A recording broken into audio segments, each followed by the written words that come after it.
Good morning, everyone. Welcome to the ACMP Singapore session about what is the crossing between AI and change. For sure, AI has been in everybody's mouth. Change is there around for a long period of time, but how does these two fit together? And maybe as a warm-up session for any person joining the call today, how are you using artificial intelligence today? And maybe just type it into the chat that we can see what's coming up there as well and pick it up later as well. Recently, I heard this quote from Joanna Majewska. I want AI to do my whole household chores and I can focus on my art. But now it looks like AI can do my art and I have now a lot of time to do my cleaning and whatever. So is this really what we want to achieve with AI? So I think that's a little bit what is interesting looking at it right now. So AI has been transformative, and I think when we look at the Google search trend on the word AI, it was around since 2004. It's not that, and you would argue that it has been around in one form or another since a much longer time. But then it's interesting, it was peaking in 2012.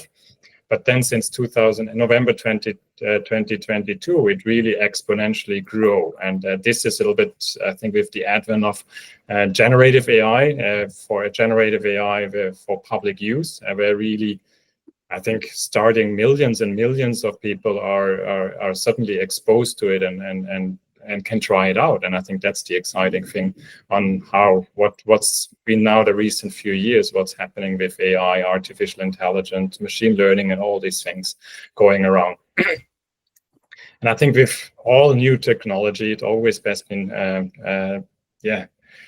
sort of controversial. On the one hand, the people who are super excited, oh, I can do this, I can do that, it helps me this way and helps me in that way.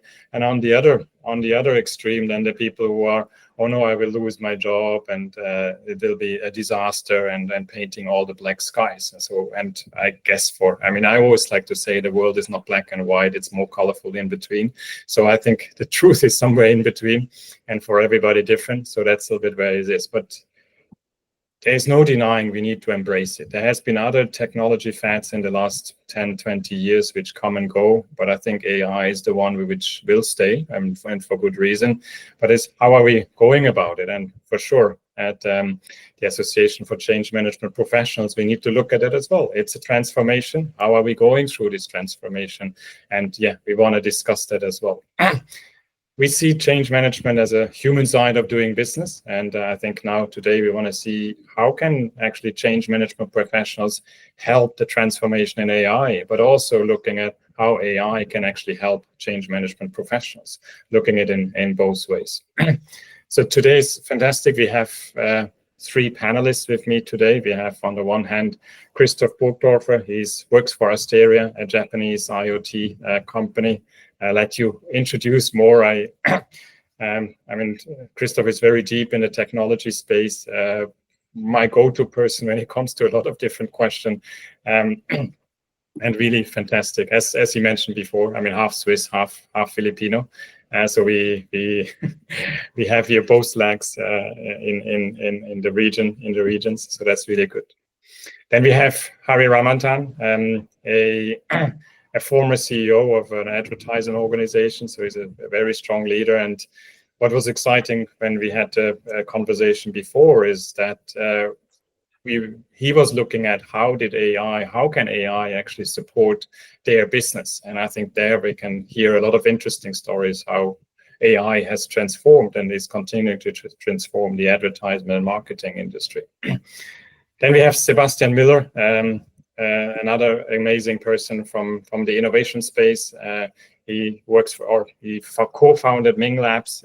He's the COO based here in Singapore, although they have offices in China, in Germany, and whatnot, right? Growing faster than I can follow up. And Sebastian is always, for me, the go-to person for new business models, innovation, topics around that. So I'm really delighted to have the three of you here around the panel. And let's talk about it. I don't want me, the main person here speaking. Nevertheless, we have the three panelists. We have Christoph, Harry, and Sebastian here as on stage, so to say. At the same time, it's the stage for everyone. If you have questions, if you have something to share, feel free to raise your voice, and we chip in with your questions, but also chip in with your experiences. That's what we want to hear. That's what we want to what this session is all about. But as a way of introduction and as a way of getting to know you three as well, what can you give us a short intro? What is your role? I'm doing a much better job than I did just now, but also how long have you been now in this region, for example, and how have been adopting AI in the last maybe a few months, 2-3 years? What has been on the forefront on your area? On how are you using AI today? Shall we start with you, Harry? I mean, I think you have good stories to share as well. Sure. Thank you, Tim, and thanks for having me here. I think I've been living in Singapore for 25 years. I've been based here doing regional roles, primarily just in advertising. I've done multiple roles within agencies. My last role was with a WPP company, and I would say what struck me about AI in terms of how I've been using it and also how I intend to use it moving forward is it caused me to reflect a lot on what we do, both as an organization as well as an individual and people of that sort of industry. It is hard to accept, but I think a lot of the negative or skeptical reaction of AI, it comes not so much from anything to do with the technology, but an overestimation of what we actually do on most of the days. Right? What we do isn't actually that complex. What we do is pretty formulaic in that sense. I mean, even though we're a creative industry and we create creative output, process-wise, etc. And that's true, I think, for most professions. It just takes a lot of ability to analyze what you do and realize that, yes, actually, 70% of what we do is not magic. And once you realize that, you realize, therefore, AI is useful. Your expectation of what to expect AI and what should be the role of it becomes easier to do that. In the field of advertising, I think it is going to have a seismic change. It already is. I have people who are working on startups that are changing. I mean, there's people working who have no knowledge of the industry, so-called sort of trying to disrupt it, and there are those who have deep knowledge of the industry trying to utilize and create new models. Remains to be seen who will succeed. If I was a betting person, I would bet on people who have deep knowledge of the industries and they're trying to utilize, because once you understand what you're good at, it's much easier to deploy a technology because you know what parts of it you can replace. So that's kind of where the efforts have been. I mean, I use it. I basically use it as a junior version of me, infinite number. So because again, like I said, in a piece of work, except for the moments of serendipity, which is a little hard to recreate, a lot of what we do is repeatable. A lot of what we do is being able to sort of codify into a process, and as long as you're able to do that, AI is a generative AI, I should say, is a wonderful sort of tool to apply. And of course, AI itself, which is more of a broader topic, it includes machine learning and all of that, is also very useful. And you're right, that's been at play for more than a decade now in applications that consumers have been using. So that's sort of me. Thanks a lot, Harry. I mean, did you find more time to do your household chores as well? Oh yeah. It's plenty, and you're able to take on more projects because it just is a multiplier effect on what you can do in your productivity. Sebastian, quick introduction from your end, and where do you use AI today? Sure. So yeah, I've been here in the region now 14 years, 5 years in Shanghai, now since 9 years in Singapore. Shanghai is where we started the business, right? Been running the same company for over 13 years now. And we're very much in the business model innovation space driven by digital, right? So we help companies to build new ventures, new products, new business models for existing business units. And so for us, I think it's both changed how we do things and what we do. right? So I think ever since, and I very much talk about the Gen AI aspect, to be fair. I mean, AI in some shape or form has always been part of our work.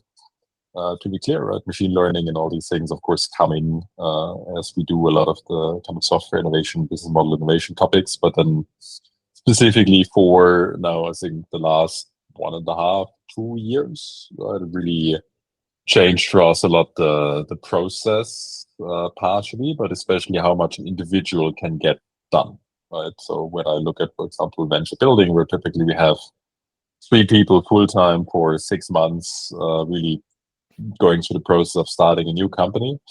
Increasingly, the fidelity of what comes out of that is getting better and better. And I could imagine in a year from now, right, I can probably do the same with 2 people. Maybe 2 years later, 3 years later, I could do the same with 1 person. So if I use the same amount of people, I can probably get 3 startups out of it instead of 1. And I think the interesting thing is that it really breaks down a lot of the barriers for people. Right? So my business designers, they're more like consultants, right? And so typically, if they need a mock-up or they need to analyze some like data, right, they would usually ask the designers or the developers to help them. But now actually they can very quickly get a lot of things done by themselves, right? So if you say, this is the database schema, please give me the Python code to analyze it, boom, done, right? And you get the insights. And I think this really makes it very, very powerful. And for us, this really changed how we work, right? And also what we can get done with a small amount of people. But then, of course, the topics, right, especially now on the business model innovation side for existing companies, a lot of this is now, what can we do with Gen AI, right? With the data sets we have, can we create something proprietary, something that really adds value to our customers and so forth? I would say the last 1.5 years, about 70% of our engagements from the customer side are in some shape or form related to AI, up from, I would say, 20% in the couple of years before all of this really exploded. Oh, that's amazing to see, and I already hear a few questions popping up in my head. But let's go first to Christoph. Tell us more about yourself. Yeah, thanks a lot, Tim, for having us. Good to meet everyone. My name is Christoph. I work for Asteria Technology. We are a Japanese listed company, and we are a software vendor. We build a platform that you can deploy within a company to just connect various inputs and outputs within that organization. So we are basically building Lego bricks, and people can then use these Lego bricks to build their own applications. And of course, more recently, some of these Lego bricks have become more related to, AI as well, because our vision is that, technology should be something that should be very commoditized and everybody should be able to access it without much coding knowledge and build their own solution and leverage the power of software. And especially if you combine these AI-driven Lego bricks, you can suddenly, interact with the way that software works in a much different way by just using human language, right? So you can basically create processes. Some of the processes are like rigid, computer systems that talk to each other via so-called APIs, application programming interfaces. But then some parts of the program talk to humans via language. And this is how you can, build your own applications using our platform. So my passion has always been about building platforms since I'm in Asia. I'm in Singapore since 2.5 years.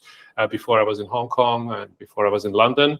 And originally, as Tim mentioned, I'm from Switzerland. And even when I was a student, we started building platforms already. And ever since, I've been passionate about doing that. So by platforms, I usually mean like something that people can use to either kind of build communities or work together with each other, or get some more streamlined process. And that's also kind of how we use AI now, as of course AI components becoming more and more important. We started with AI components maybe 4 or 5 years ago, which were purely computer vision, right? So basically, you can train a camera to detect certain things within a picture, and then or a video feed, and then if something happens, or is detected, either an action or an object or a classification of an image, we can trigger certain software processes automatically, right? So that was kind of the initial way of how our platform would interact with AI. But nowadays, on the other side of the spectrum, we have like more different APIs where we can application programming interface where we can actually dump data onto for analysis onto a cloud API like OpenAI or Amazon, or we have many different components, because we believe in the future there will be so many different ways of flavors of AI, even, so you can easily connect them. And now what's really exciting, I think, is this whole VQA technology. VQA stands for Visual Question and Answer. So basically the way that works is you send a picture to a generative AI alongside with a prompt, and it can give you information about back what it sees. For example, is this a dangerous situation?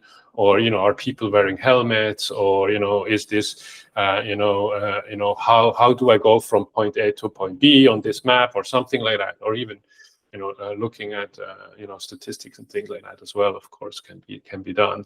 And then because I'm kind of a tech geek, I really like to explore try to push the boundaries as well of AI in general. So in my spare time, so one of my things I'm trying to do is like trying to do an AI generative influencer, but that's still early days now. So yeah, social media influencer basically.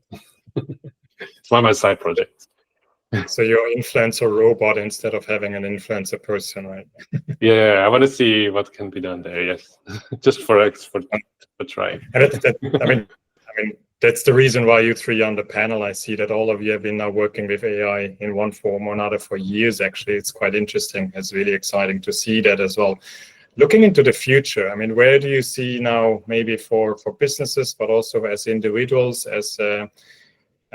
where do you see the biggest opportunities moving forward for artificial intelligence in general? I mean, we talk a lot about generative AI, for sure it is one aspect of artificial intelligence, but in artificial intelligence in general, where do you see maybe the 3-4 categories where you see the biggest opportunities for businesses moving forward? Maybe Christoph, continue here from your side. Yes, so I think the fundamental paradigm change that is happening as we speak at the moment is for a long time the way that humans communicate via language, like we do, was different from the way that computers would communicate between their systems, like via APIs. I mentioned the application programming interfaces before. Now, when I say like when I talk to people, I often explain to them like, language is like an API, right? It allows humans to exchange thoughts and ideas, either written or orally, and basically create networks of, how thoughts and ideas are being spread and how people trigger actions within each other's, individuals, right? So language is like an API, and by using AI, especially large language models, we can basically connect those two APIs. The ones from computer side, the computer systems, for example, if you trigger an online shopping, there's a banking system and there's a shopping system, and they use an API also to communicate with each other. And you can suddenly, connect all these different systems, the human system and the computer system, in new and novel ways, which will open a whole range of new ideas and ways of interacting, of course. And even removing the level. For a long time, we had the in-between level, which was computer code, which only a few people could speak, right? So now this kind of intermediate level code will almost be kind of removed, and computers can directly communicate with humans. So I think that opens fundamentally a lot of roads, a lot of doors in the future. And then, of course, there's individualization. I think it's going to be a big one, right? So because for a long time we would organize things in batches, like classes, and everyone consumed the same content, things like that. Even medicine and things like that, it's always batch, and people, we just try to make it as scalable as possible. But in this, with AI, we can actually individually go into an individual's needs and strengths and fortes, and actually individually unlock them at scale as well, right? So it's like everyone has a one-to-one tutor, but at scale, for example, in the education sector. So this is going to be, I think, a huge game changer also in the future, just to mention two. But there are many more, but I'm sure the others have some ideas. No, thanks a lot, Christoph. Maybe Harry, how would you build on top of that? Yeah. Sure. I think Christoph is very right. So one of the biggest changes has been the English language is the new programming language, so to speak. And that'll change because over time it won't just be English, it'll be Korean, Japanese, whatever you speak. The other big change that's happened, and which is especially from a change management point of view, it is instinctive to try and find analogies of, is this the same as introduction of computers? Is this the change of introduction of machine weaving during loom days, etc.? I think there are not many parallels to this simply because it's reached a point where, and I'm not speaking scientifically, I'm talking about when you implement it in a vast organization with lots of people in mid to junior level jobs, it is no longer AI, it is closer to NI, which is natural intelligence. What I mean by that is most of these people have been taught a process, have been codified a certain set of steps, and they do that on a repetitive basis. That's what many of these jobs actually comprise of, even if it's something like looking at evaluation forms, etc. The earlier forms of AI, ML, etc., were actually trying to replicate statistical functions. So ML actually does regression, etc. But instead of doing it manually, it would automate and do it on its own with a little bit of selectivity. But an ML would still not be able to select which model is work. So that would still have to be done by data scientists. Where generative AI has taken is that it's taken out the human thing other than input and correction. So it is working like a colleague. So it's almost human-like, and not just in the way it speaks, but also in what neural networks have done is to try and create mathematical algorithms that behave more like the brain than behave more like the statistician. So that's the big change or shift, I would say, not a change, in generative AI to previous generations of AI. And that has its own repercussions. So it is an inevitability that there are going to be jobs lost. There is going to be restructuring need to be done. And sooner companies and change management professionals help companies understand that it's inevitable. It's just a question of when, it's not if. And so preparing for it, both preparing the employees, which means large-scale reimagining of what roles are, what functions are. I think that's kind of where it needs to, which gets into almost organization structure. And it's not just change management, it's change creation, I would say. And I think that's the big impact that you guys should focus on. No, and it's, for me, then also the question, is it a bad thing that we have that these jobs are lost? Probably in the short term, economically, yes. There's no denying that, particularly depending on the economies. I mean, certain economies like more developing economies, it's going to have a larger impact because the volume of people doing those kind of jobs is much greater. But again, like I said, it's the genie's out of the box. It's not going to go back in. So it's just a question of between policy and corporates. How do you find a way to reskill, redeploy? There is this belief that, I mean, people quote all sorts of things of, eventually there is a net creation of jobs. Yes, there is, but that's when you look 50 years back from now, it will happen. But that does not preclude another decade of pain. And so how do we manage for that is something that we just have to face up to. We'll deep dive a little bit later into that, but it's just, I wanted to pick up that right now as well. Sebastian, how would you build on top of Christoph and Harry's predictions for the future? Without duplicating anything, I think the most interesting thing that I've seen and that I think is going to change a lot of things for business is actually the combination of Gen AI plus robots. So yes, English as the interaction language, programming language, right? But then if you look at the demo of the figure one and all these things that are out there, right? You have actually robotic systems that in terms of movement are already very evolved. But I think so far we've been held back a lot of times by also finding a good place for them in the physical world in terms of interacting, right? How do I now actually engage with this thing? How do I make sure I can get some intent. What's that interface? Do I scan a QR code, or what is that way of interacting? Do I have to teach everybody to speak robot? And now actually the robots learn to speak human. And I think the change of that should not be underestimated. That's massive. And so I think the quote you opened with, right, when you say, I wanted something to do my household chores so I can do my art, but now it does my art and I have to do the chores. Let's see for how long, right? I think it will be able to be more useful around the house or the factory or whatever it might be in a pretty short amount of time before you know it. And we've seen how quickly the whole like ChatGPT thing caught on, right? And the robotics technology is there. It's still, of course, evolving, but it's there to a degree where, with the right use case, the right setup, right, it can really already create immense value. And now with the right interaction model, some of the concerns around setting it up and controlling it, I think, are at least mitigated to a degree. So I think the impact in the physical world is something we'll see pretty quickly now. And that's where I would expect massive economic changes and opportunities or threats for businesses to come from, besides all of the knowledge work, creative work that we do with the virtual assistants now. And it's good to hear that, okay, finally we get our household chore robots, because it's what we all looking for, because so far they have been quite dumb, right? And now let's make them more intelligent. I think that would be fantastic to see. How would you remember to always say please and thank you. Don't make the robots angry at you. Exactly. Actually, I want to come to that a little bit later on as well. But we already started to look at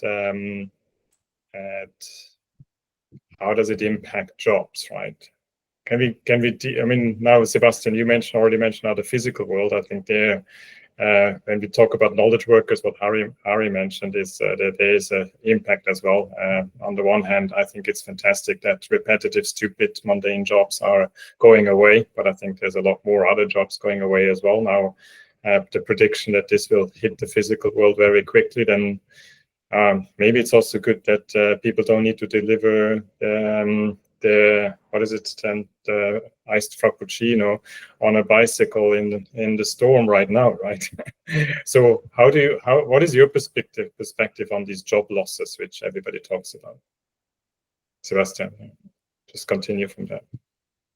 I mean, one of the quotes that always gets thrown around is obviously the people using AI will replace the people not using AI. I'm sure that's true, right? But I think to a degree, as already discussed, right, there will be quite a few jobs lost and quite a few created. And I don't think there's a very easy path between those two things, because quite a few of those that are lost are maybe not very close to what is created. Like in the past, with the digital transformation, right? People were talking about, autonomous driving, which we still don't have, but it'll come, I'm sure, where they said, hey, the truck drivers are going to be replaced, but then this creates opportunity for, more people who do social media management.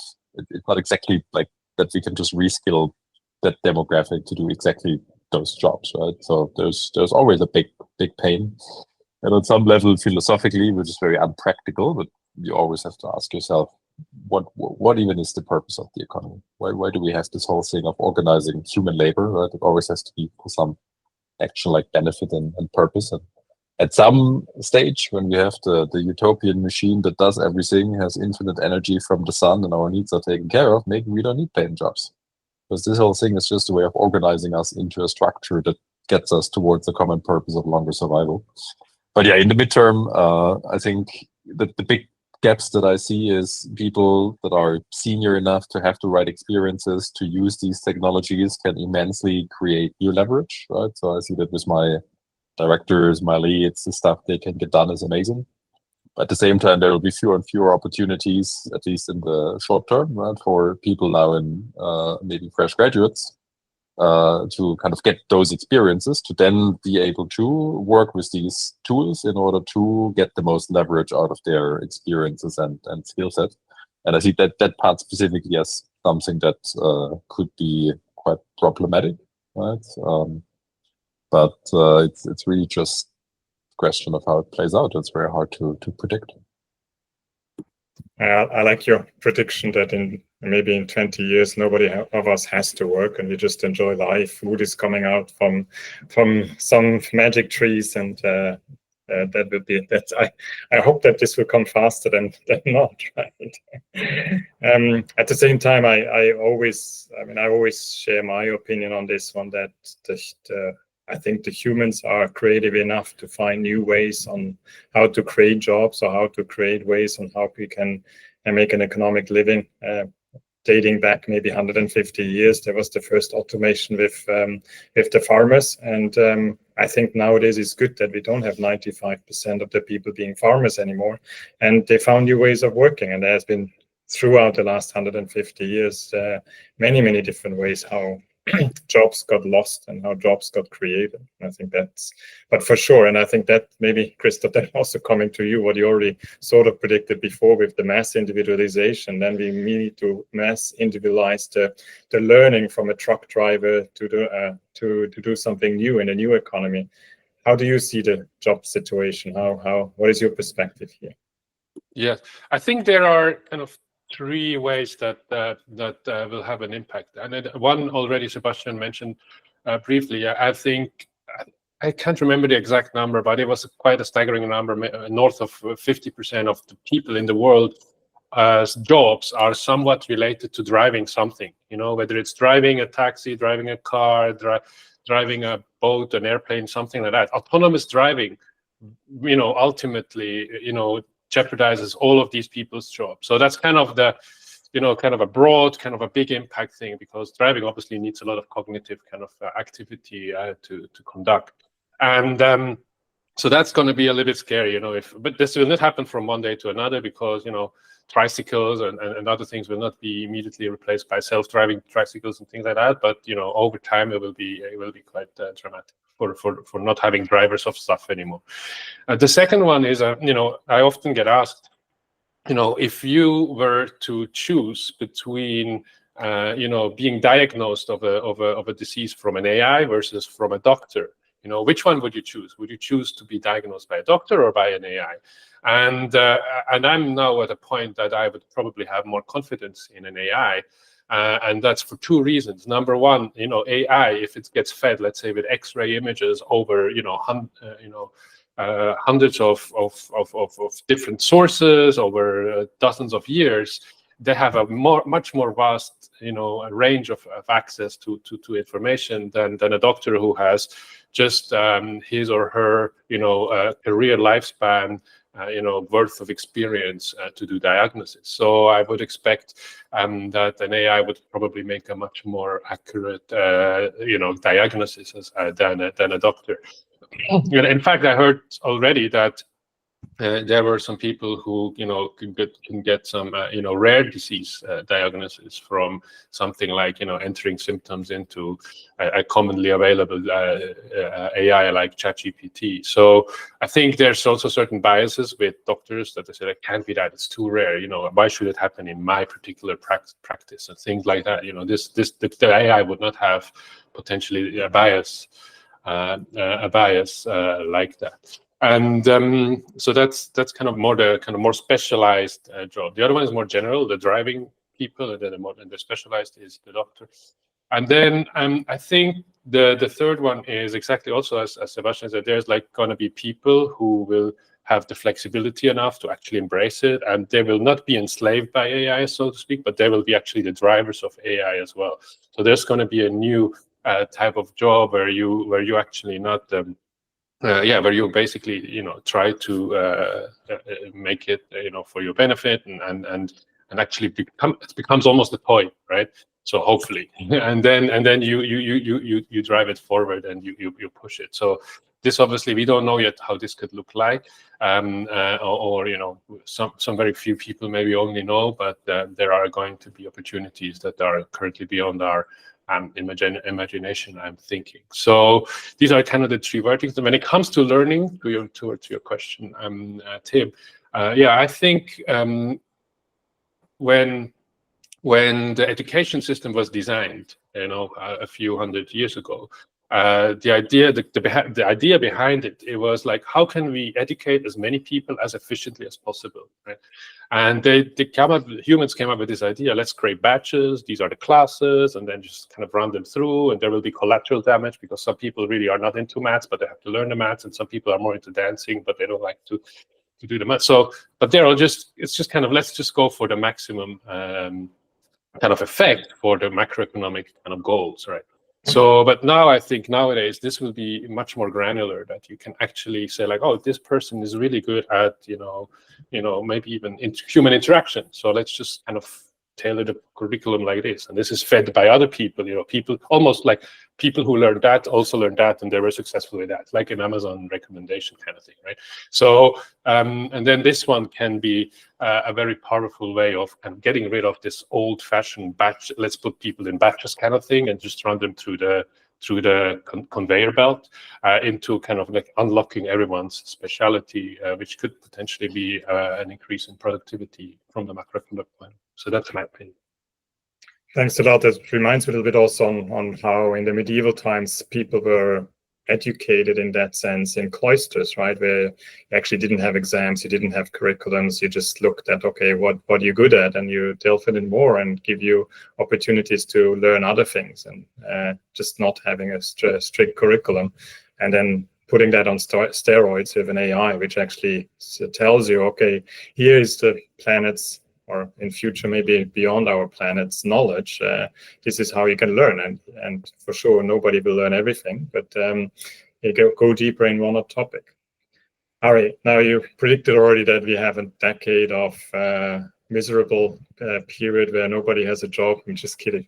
But based on what Sebastian and Christoph said, how would you enhance your perspective on the job situation created by or triggered by AI? I think, Tim, I know it sounds bleak and dark, but it is unfortunately true. And I don't want to get too philosophical about it, but it's a fact, which is that there needs to be a large-scale reimagining of the systems that we are operating under. We've currently, basically for the last 100-odd years, adopted capitalism as a conscious sort of system that's going to do, and capitalism pursues profit at the cost of everything else. That's fundamentally what it is, and there's no point trying to beat around the bush. That's what the system is designed to do. And that's on one hand. On the other hand, you have people in charge of governance. And when I say governance, I don't mean within companies, just governments, right?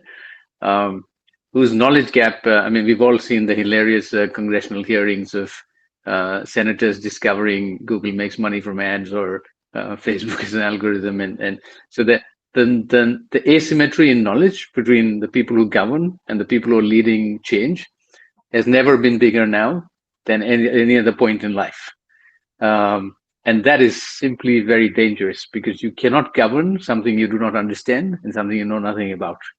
But that's currently the situation we're in. But just very quickly to bring it back to something, and Max has sort of put a question about risk-reward equation even when companies, and it's the same thing in companies. I think it's very dangerous when the CEOs now, or the C-suite in general, sort of lets the CTO determine and figure out what is AI and just tell me how we can use it. Because that's like the government saying, I'm not going to bother to understand everything. You just tell me how I should regulate. No, it has come to an inflection point where you have to get your hands into it, and you have to learn it. You don't have to be an expert. I'm not an expert, but you cannot be ignorant of what it is, what it means, and therefore for you to think through the implications of it. And that's where the risk-reward thing that Max was asking about comes, which is, how does an organization decide that yes, it is possible, but should I or should I not do it?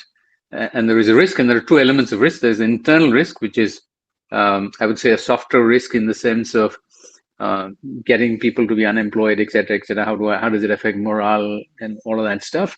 There's an external risk, which is there's a malfunction in how it is, right? The external risk is actually over amplified because it's just sensational news.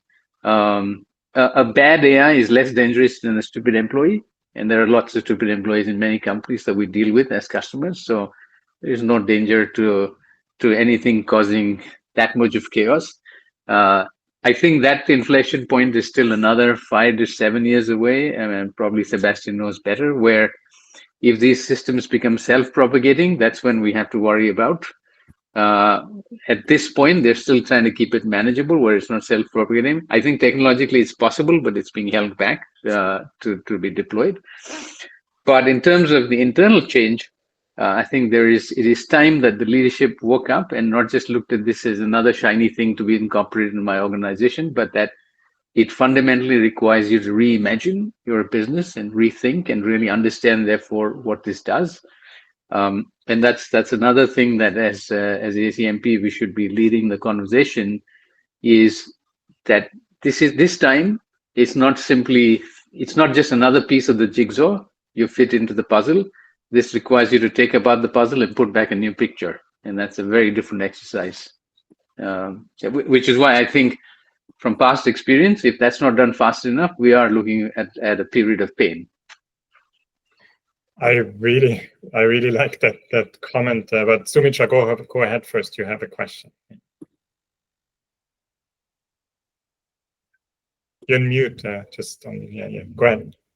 I think that's where we really want to understand, right, from a change management aspect, and when organization take the steps. I mean, where do we start, right? We all know the benefits. We all know the risks.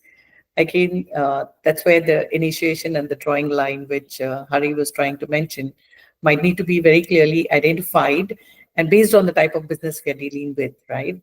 I mean, it's not like one size fits all. And that's where we have that hesitations towards, building, how we see AI being implemented. And till you don't see it, you don't believe it. So I think I would just like to, hear it from Hari or Chris and Sebastian as you talk about.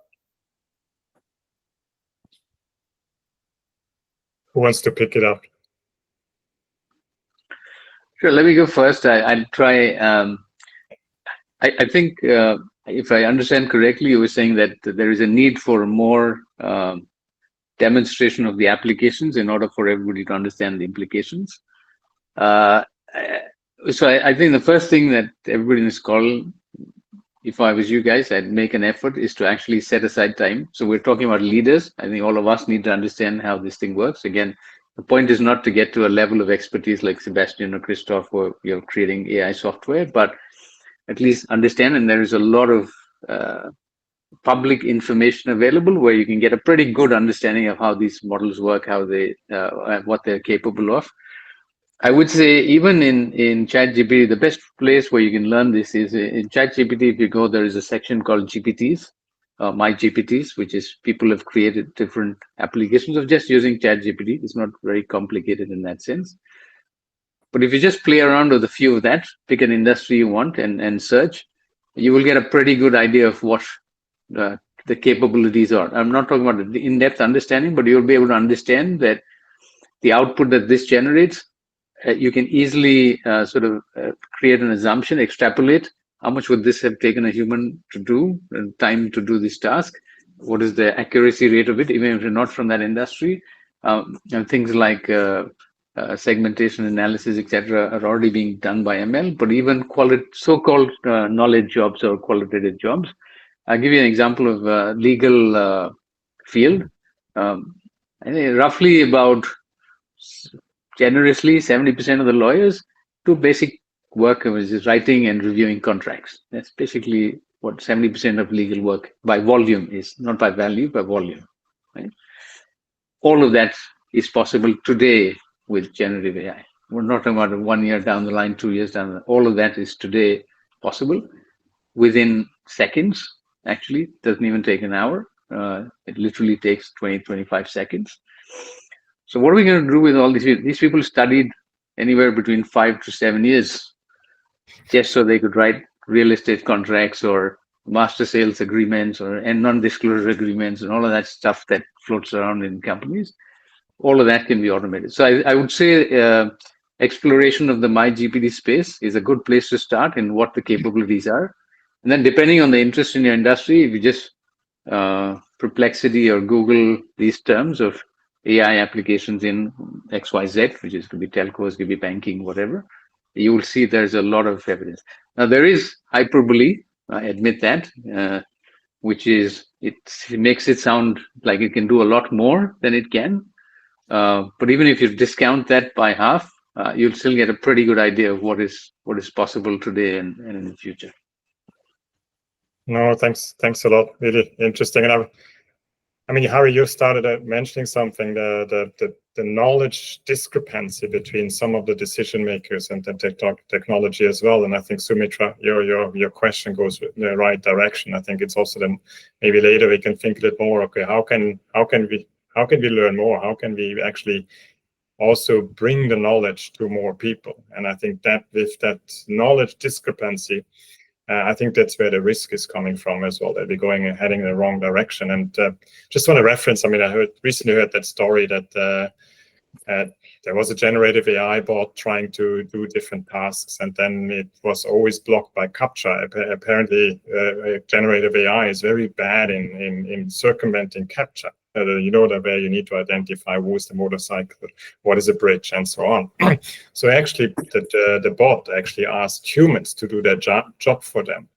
And in that process, the robot was asked, are you actually a robot? And I said, no, I'm not a robot.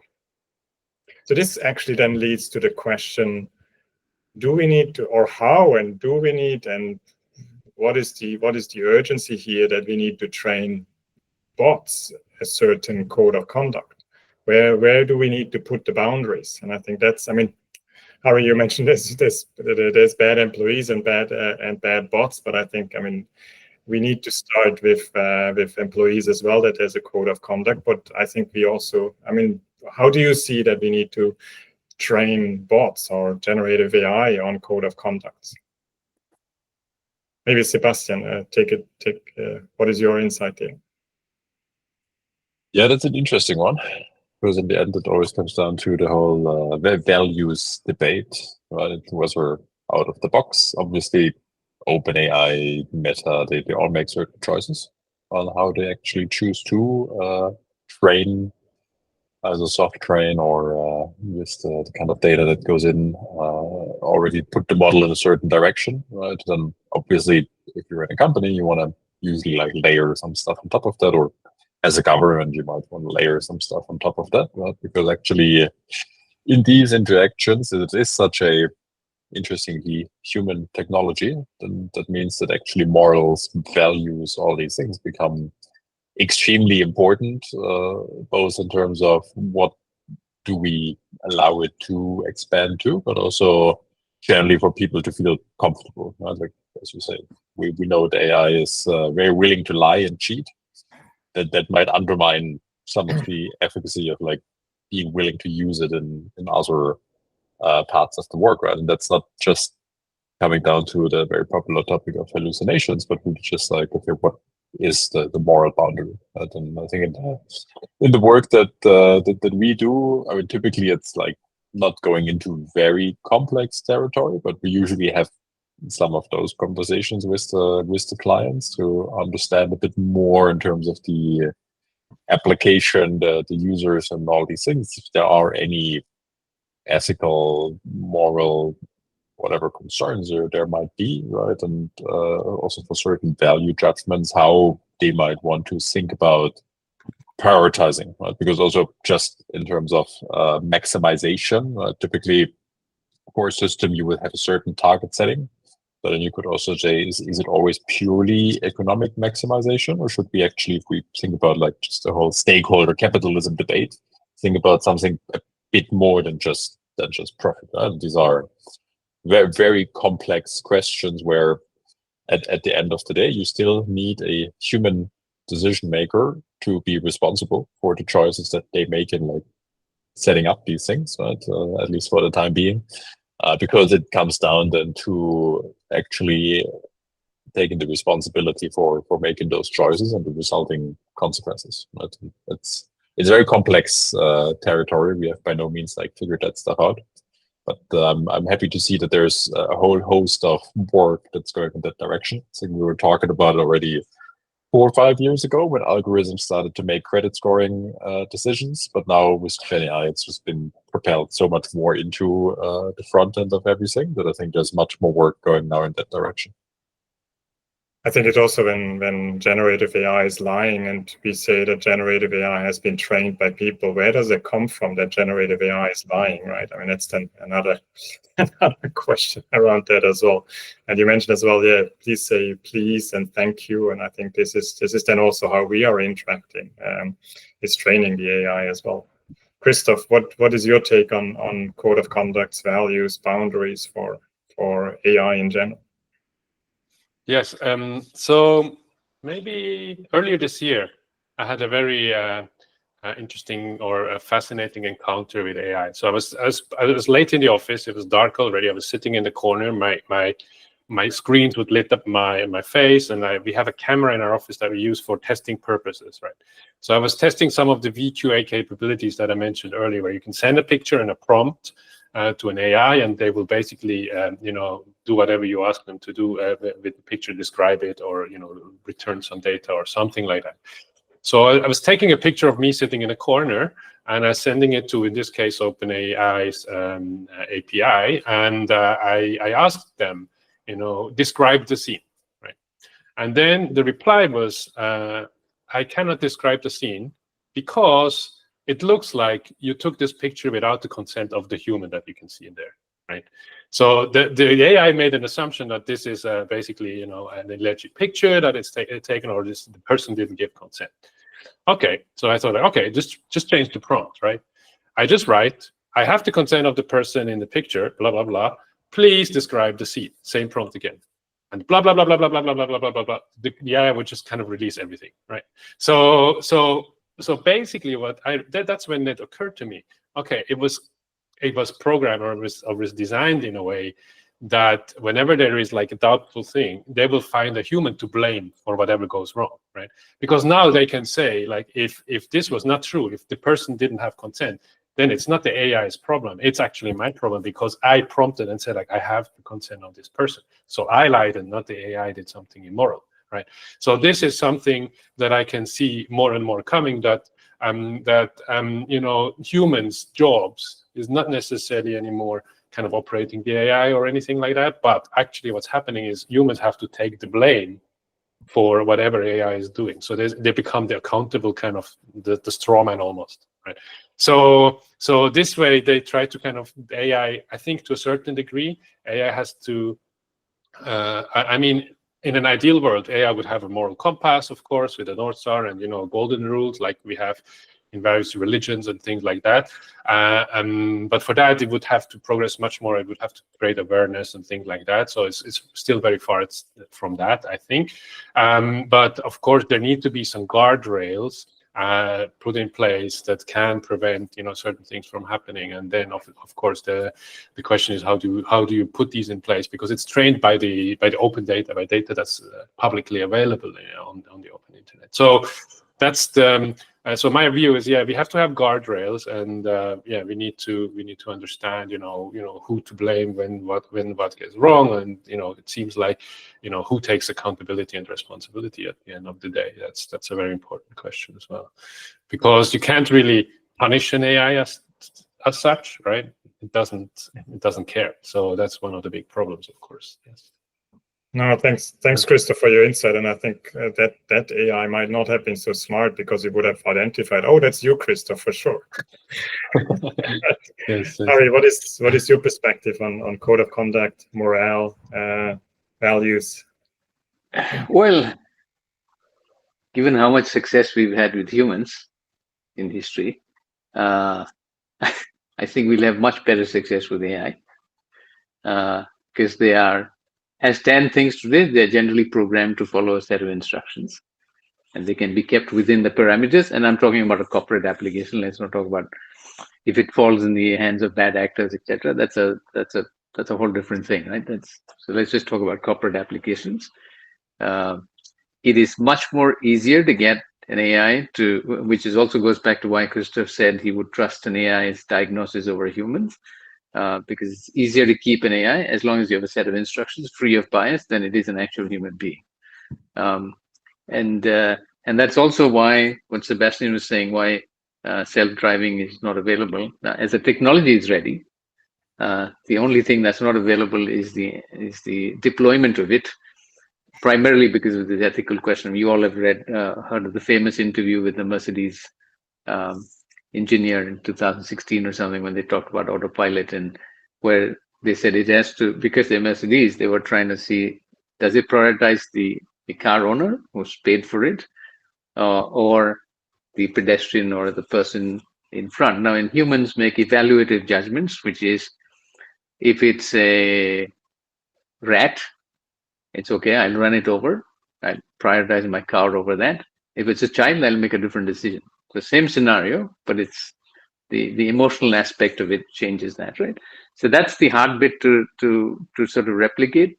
But again, going back in corporate scenarios, that doesn't happen in corporate scenarios. And if it does happen today, anybody who's ever dealt with a telco or a bank will tell you, even today, the way processes and systems works, very little discretion has been left to the people who are at the customer-facing end, right? So most of the time, you'll hear a response saying, "I understand, but I'm sorry, there's nothing I can do about it." Right? That's the response you would get. Not because they don't have empathy, but they're not empowered to act on that empathy, and understandably so, because if you allow discretion down the line at the front end of it, there will cause chaos because there will be too many variables. Right? So I think the way Six Sigma and all these processes that over the years industries have followed have resulted in, and this is what I said, have resulted in humans behaving like AIs for the last decade. So the transition is much easier than people like to think about. And then they'll give this example of self-driving, but that has nothing to do with whether you dispense cash to a card that's inserted or not. Most applications of AI do not have moral decisions to make, because today most applications of humans are not making moral decisions; they're just making process decisions, and that's basically. So I think, can the code of conduct be thought? Yes, it is. I mean, it just has to be codified, and it is for most of them. If you see even Gemini, sorry, Tim, just to finish. Google Gemini, that whole controversy of it was over-biased when somebody said neo-Nazis and it got black neo-Nazis, etc. It took them 2 weeks to fix it. And that's faster than you could fix a human being in 2 weeks. That's not possible.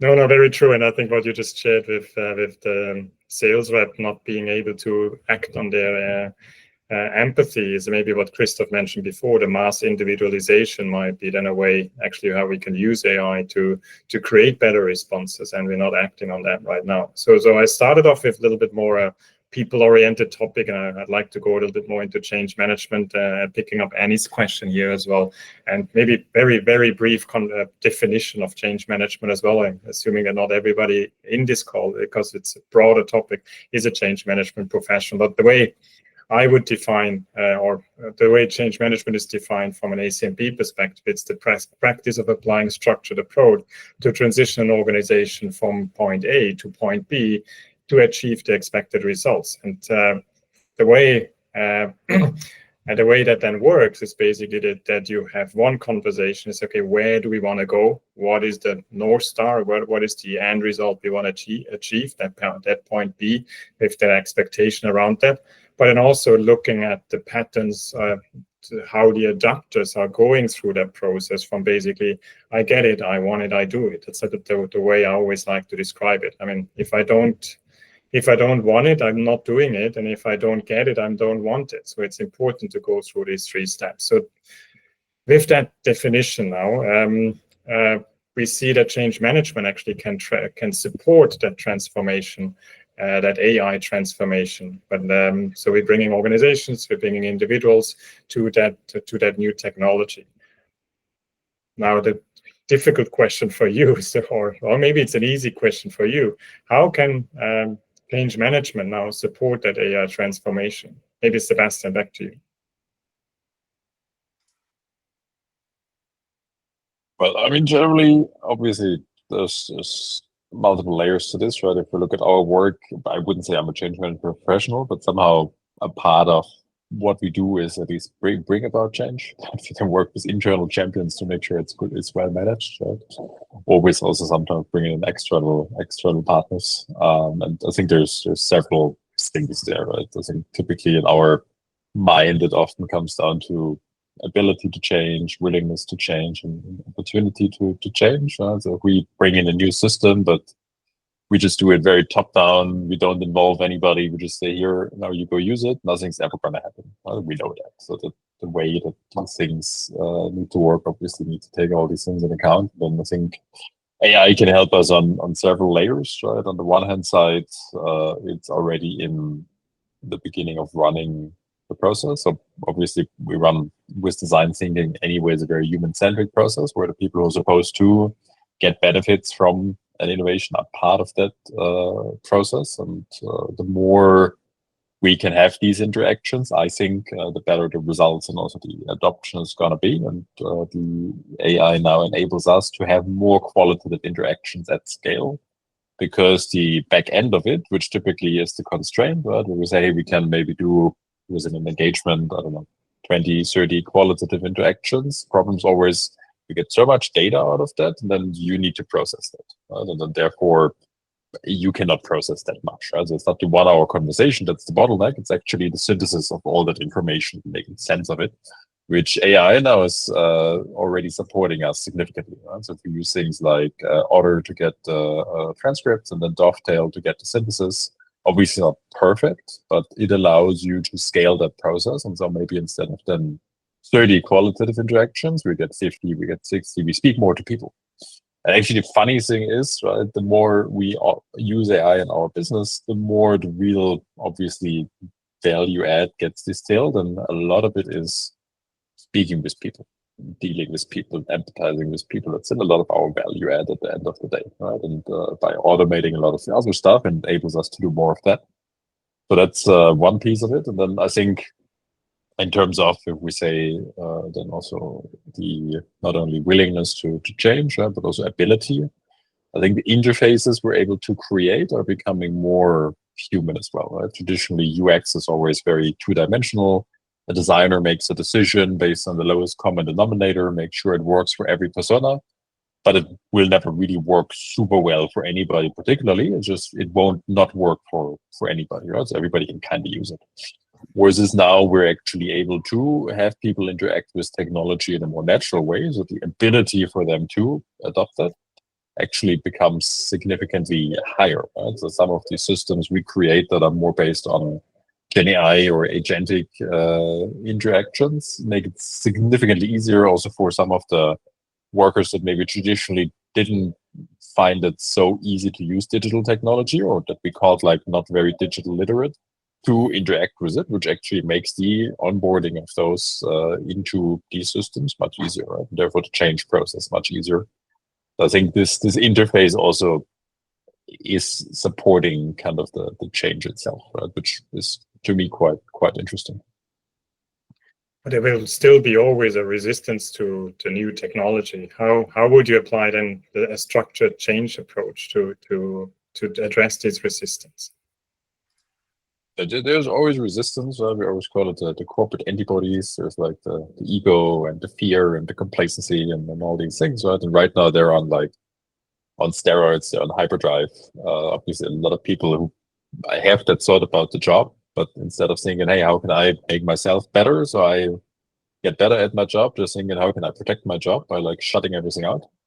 And that's not great, right? Or then the people who actually try to use it, but then because right now you're still, to get some really good results, you kind of need to be good at prompting, and they don't put in the effort, and they say, yeah, I use it, it's actually not that good, but they just didn't know how to use it properly, right? And then you get a lot of pushback saying like, no, we don't want this, no, it's not good, whatever it might be, while everybody else in the fast lane.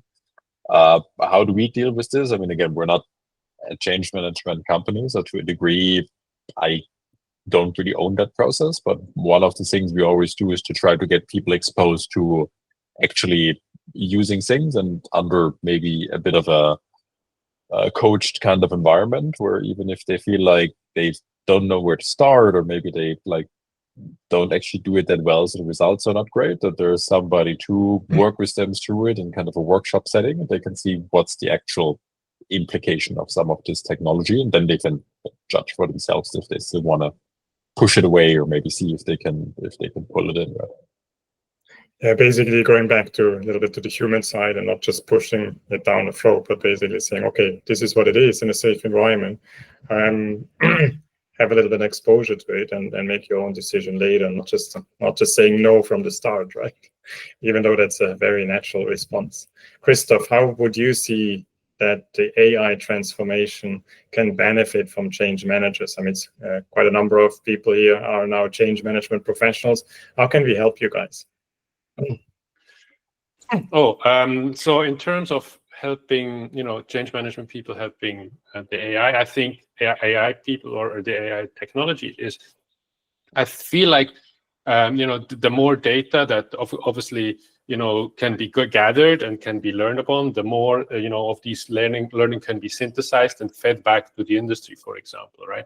So it's kind of like a circle where we would synthesize that, but it's always the same question, right? So, for example, I always remember when banks were sharing data for machine learning, for example, to which degree would who own which data and what's coming back? So there's always this conflict of interest as well, because you might get rid of your competitive advantage, of course, something like that. So this is one aspect, I think. But data is basically like the oil of the industry, right? So you can refine into many different types of products and many different outcomes that create value on different levels. But when it comes to how I think AI can help, your industry, but I'm not an expert in change management, but I have some thoughts. My understanding is in terms of change management, is a lot about decision making, right?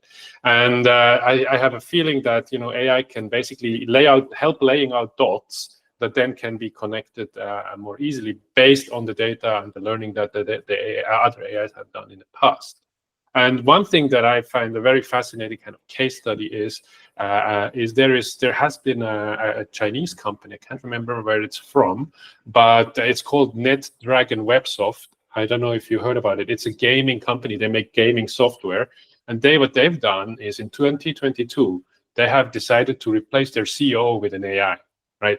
So they don't have a CEO anymore. So the decisions are all made by the AI, and it's fed by the data and the information.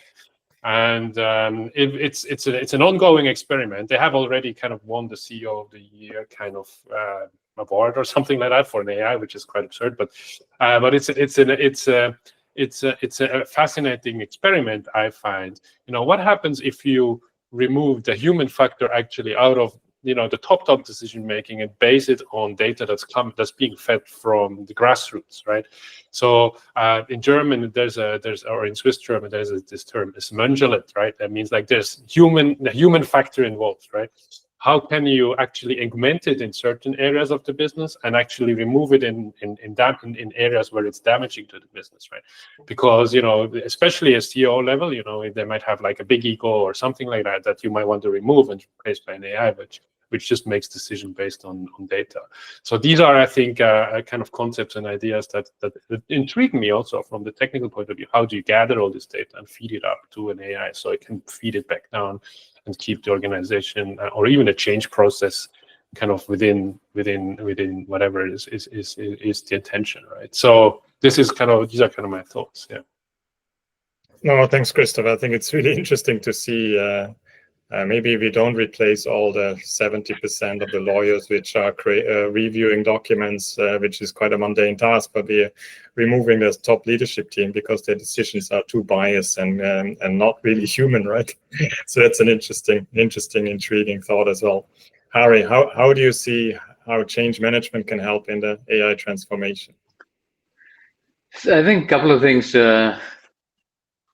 If you look back at history, when there has been major kind of shakeups or creations of new ways of working, etc., there is this. I know it's popular when we dish that people shouldn't make changes top down, but all effective and big changes are made top down, right? And that's what marks out a leader from somebody who is literally managing. Managing means you are just trying to mitigate the effects of stuff that are happening, and you're not actually controlling what's happening. It doesn't mean there is no input, but as Henry Ford famously said, if you ask people what they want, they would have said a faster horse. So it is a myth that people at the working level always know what is to be needed. They are very good at articulating the issues they have, but then finding change or solving them has to come from the leadership, and that's basically what differentiates a C-suite from a manager from a leader. And I think particularly in AI, and again, I use Henry Ford because it'd be worthwhile for you guys to just go look at, there are various articles and case studies of when Henry Ford invented the assembly line. How did he go about doing it? It required a reimagination of what a factory floor would flow, the workflow would be like. What does it mean for machining and parts? He's the first guy. So we know about assembly line, but that's not just manufacturing process.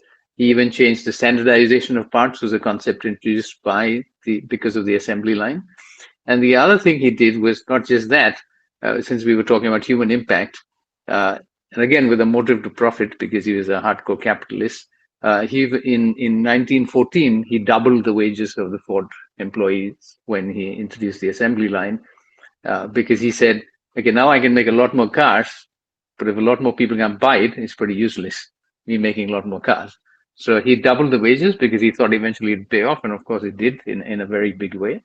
So I think it requires a leader with that kind of, where change management can help is move leaders to think of AI as a moment in time when they can actually have the freedom and the technological ability to actually reimagine the enterprise from ground up. I'm not saying it's easy by any means. You can have a phased way in which you do it, but actually have the ability to reimagine, do that exercise, including the human impact. How do you mitigate the human impact? What do you do with reskilling, etc.? And then figure out how do you deploy that change. Once you have a vision and a plan, I think we can help. And I think, which is where I was saying, we have to be change leaders with C-suite at this point, and move from, you've already deployed this, now we'll help you manage the fallout of it, to actually saying, no, actually, this is a moment in time for you to reimagine. Let's sit down and actually create change. And here's how we can do it. So I think that's kind of where, as professionals, we should focus on sort of leading that change. So instead of removing or firing the 70% of the junior law employees, that we basically say, okay, what else can be achieved with that? What yes. could be the big picture? And I think that's maybe also the remit of change management, that we are able to say, let's bring everything together. Let's look at the big picture. Let's look at the North Star where we want to go, and with that, bring everybody along the transformation, instead of just kicking people off the boat, and in the end, then realize, okay, we actually lost a lot of talent, a lot of information. Now we are lost, right? Max, you have a question? Yeah, so I guess it's some comments. I mean, I think at the beginning of this, you invited people to comment. Sure. They have this, and I'm just reflecting on the conversation that's going here and listening to the really interesting panelists around organizational change management. Now, I've been operating as an organizational change manager for many decades, particularly in emerging technologies, and most recently, I led the organization change practice for IBM across Australia and New Zealand. And I've been thinking about generative AI particularly. And so in relation to what can org change offer this domain and help help enterprises make this change, I guess the first sort of advice I'd give is really, I think somebody already mentioned it, I think Sumitra, you kind of need to really understand what's different about it. And so take the time to understand that. And I've been immersing myself in generative AI for the last 12 months and started to really understand what's different about it with an org change lens. And I'll give you some examples of what I think. So readiness, change readiness. I'd say that when you're starting on this, organizations, typically from a normal change practice, the organization is ready, but the employees aren't. I'd say it's the opposite way around with generative AI. The individuals actually feel ready because they've experimented with ChatGPT and Stable Diffusion, etc. But the organization is not ready. So come at it with a slightly different change lens. And actually, there's some danger in what I've just said as well, because people think that using ChatGPT means you understand generative AI. That's absolutely not the case. Large language models are really hard to get to work effectively. And getting them to work effectively 80% of the time is not good enough. People remember what happens in the 80% of the time, not in the 20% of the time when it gets wrong, and that's where the risks are. So kind of really understanding that, really getting to grips with what is different about a generative AI project is important. Another thing that was already mentioned is education. I think Harry mentioned that, even board level requires education. And so typically as a change manager, we'd look for a technical driven change, you'd look at, skilling up and building capabilities of the users. But actually in this case, you need to think about building capability right across the organization. So that would be another difference of a generative AI type environment to others. Predictability is another one. In the old, I won't go on for too much more, but this is another interesting example. In traditional technology-driven change, it's the people who are seen as the unpredictable component, which is why you need change managers. In this one, it's actually both the technology and the people that's unpredictable.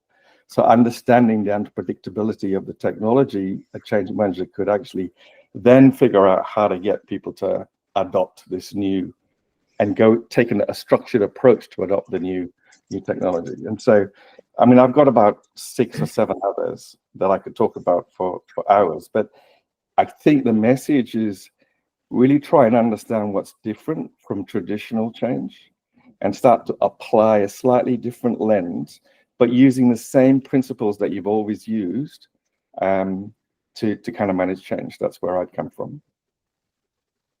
No, thanks. Really insightful, Max. And I can only agree to what you said. It's the complexities which makes it different, but it's also, and as Leon just mentioned as well, are we hallucinating, or are the generative AI hallucinating? And I think Harry mentioned it a few times as well. Maybe it's both, right? It's not. We cannot say that generative AI is bad if we are not better.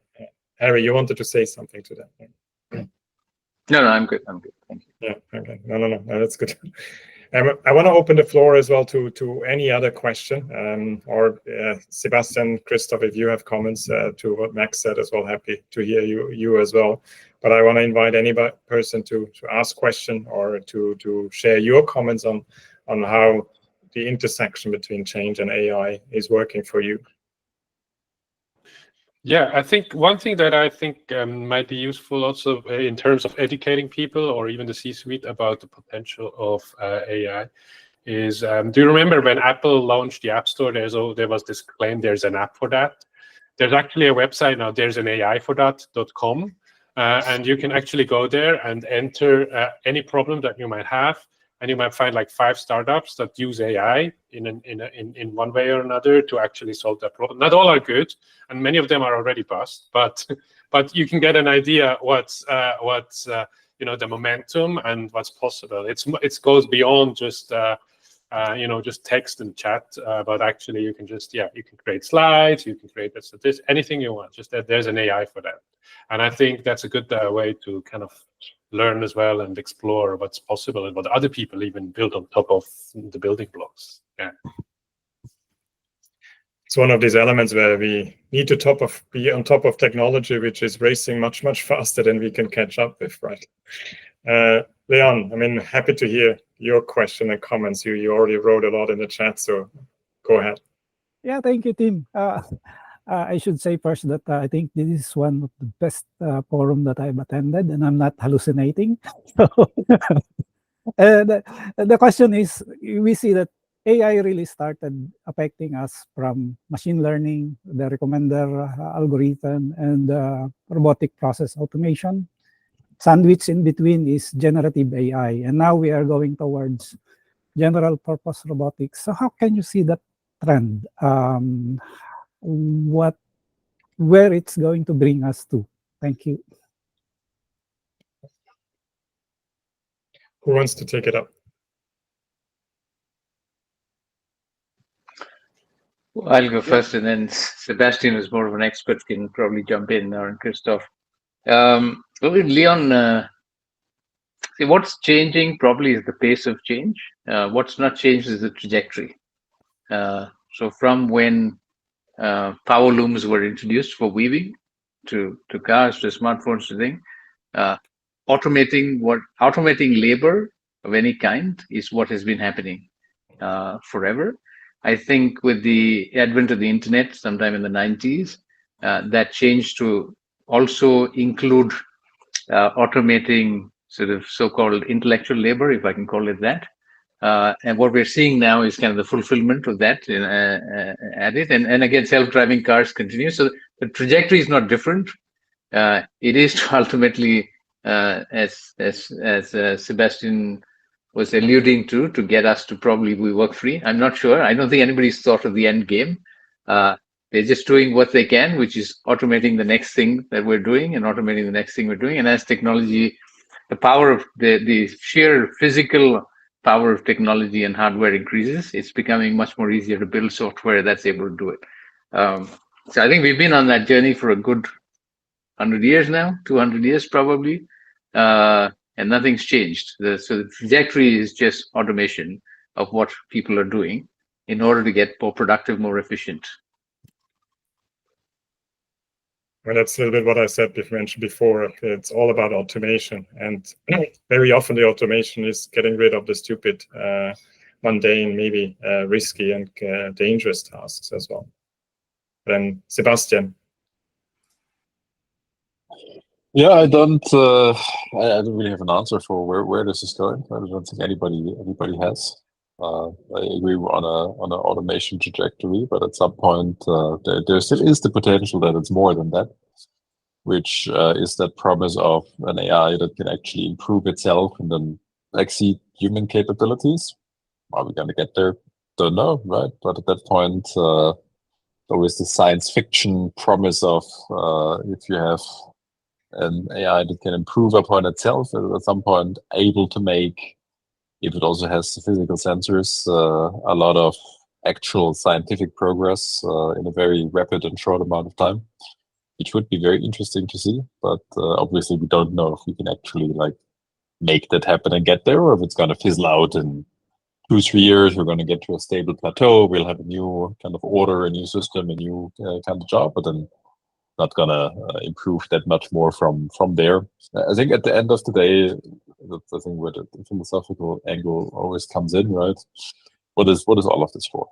Why do we have technology? Why do we have economic systems? Why do we create all of these structures? It must always be for improving the lives of humans. Otherwise, why would we want to put ourselves through all these things? So hopefully that's what it'll do to enable people to have better lives. And obviously it's not work-free because we like to work.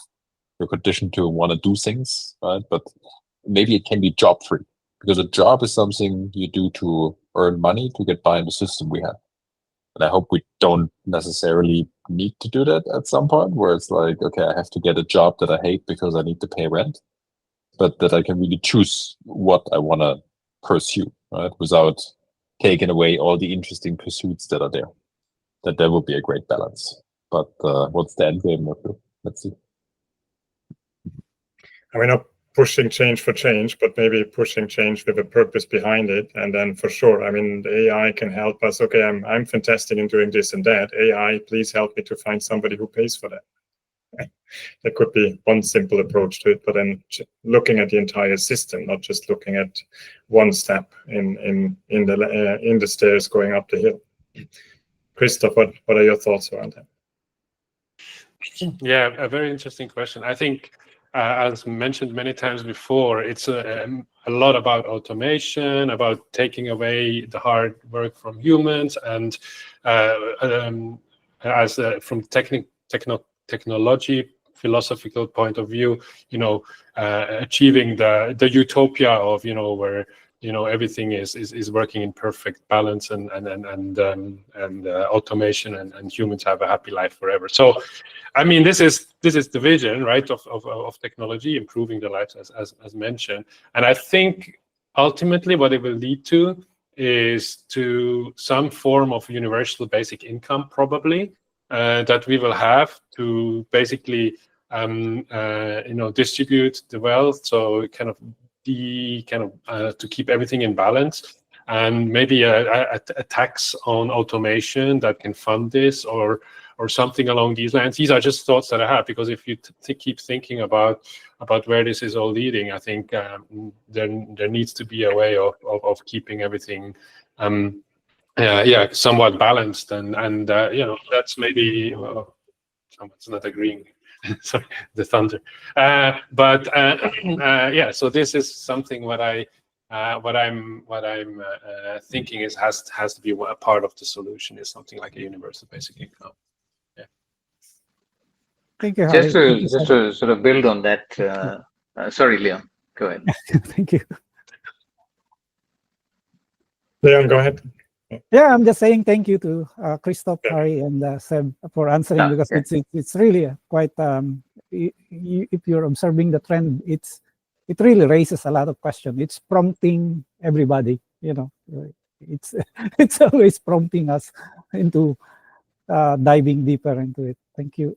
Yes, Harry. Thank you. Sorry. Yeah. So I'll just end with probably to compensate for my darkness throughout. I'll end with a slightly bright spot to build on what Sebastian was saying. Is one of the things it's AI in general and generative AI, and to your question beyond what is technology's purpose doing, it has had a huge impact in terms of accessibility.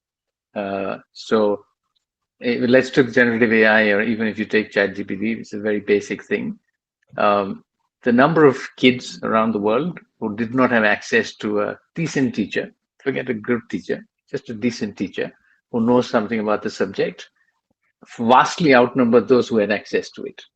So yes, we're worried about teachers losing their job, but the reality is that's one field in which there were not enough people to be employed in the first place, or willing to be employed.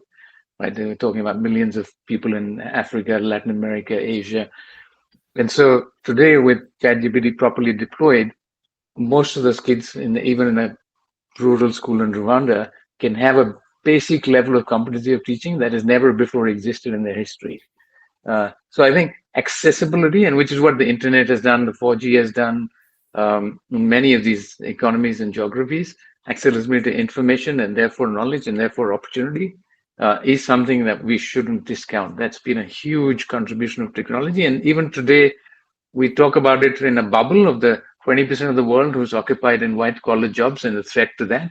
But the reality is 80% of the world does not have any opportunity, and this technology has brought a wave of accessibility to them at a much more rapid and a much more stable scale than ever before. And what transformation that'll bring, I don't know, but I assume it'll be hugely positive. Yeah, thank you, Harry. And just to comment on the question from Annie about change managers in Gen AI, I don't think Gen AI will replace change manager, but what I meant to say about my question is we need Gen AI because there are so much more work that needs to be done. Thank you. Max, you raised your hand before. Is that still valid? Well, kind of. It's just that I know that we're probably at the end of the time, so that's why I retracted it. But it's really interesting seeing, the passion around where this could end up, and the trajectory with the future. However, my sense is that even this undoubtedly we could get to a point where we don't have to work. It could be a fantastic utopian sort of life. And generative AI has the ability to solve a whole load of intrinsically problems in the world. However, I think, I subscribe to the idea that comes out from Gartner about the hype cycle.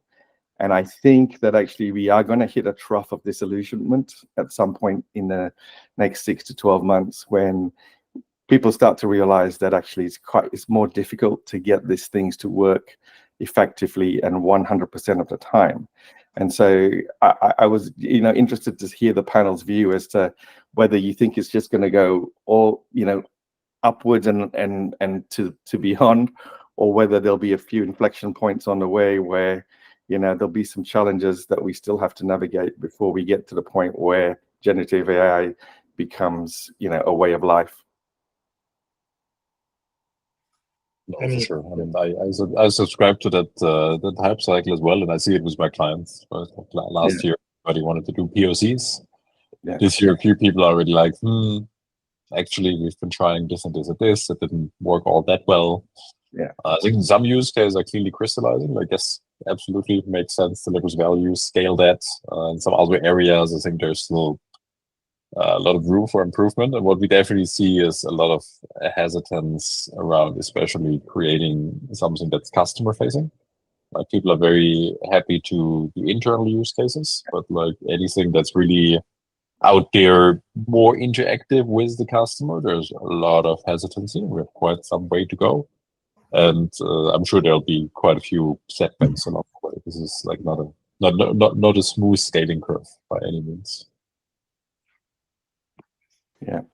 And I think there's a message for change managers in that, which is all about how can you manage expectations about what the journey is going to be like.